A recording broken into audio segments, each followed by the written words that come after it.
This is the front view of a more mechanical type of stroboscope. It has a cardboard disc with slits in it to act as a light chopper. And this is the back view of this mechanical stroboscope. I say it's mechanical, but it does have a motor to spin the disc around. Here is the black plastic disc spinning around after it's been plugged in. Instead of using the motor in the stroboscope, you could just spin the disc yourself.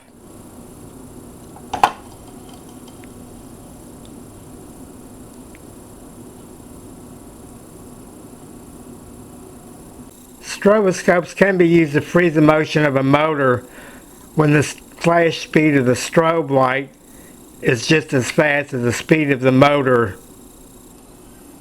There might be some interesting videos you can make using a stroboscope, but in this video we're going to be concentrating on using a digital still camera. The stroboscope is especially suited for digital still photography. In digital still photography, what you want to do is leave the shutter open for at least a couple of seconds, or maybe longer, or a little bit shorter than a couple of seconds.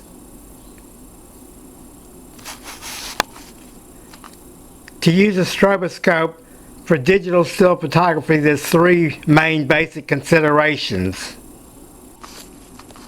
The main basic considerations are the position of the camera, the position of the photographic subject, and the position of the lighting. You need plenty of light to light up your photographic subject.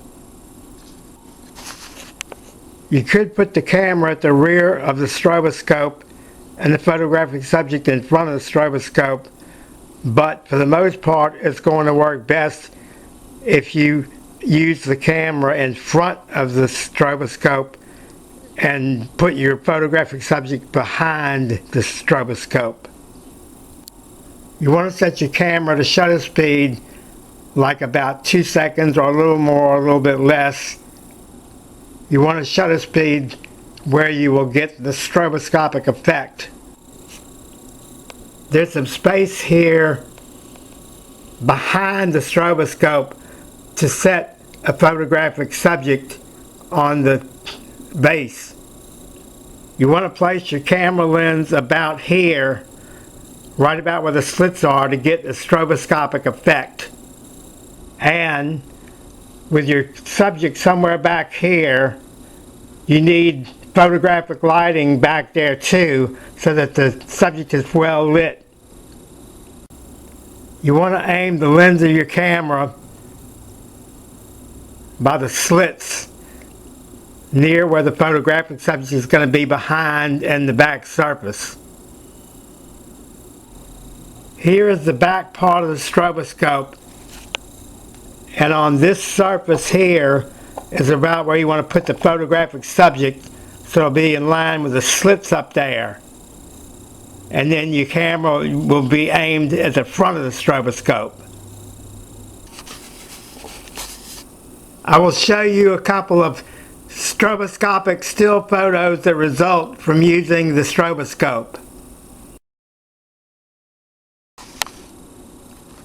To get good stroboscopic photos, you will have to experiment with the position of the camera, the position of the photo subject, and the lighting and the shutter speed. You should also be aware that when using slow shutter speeds on a digital still camera, it takes several seconds for the camera to process the photo. So do not be in a rush. Wait for the camera to process the photo before you start shooting any more photos.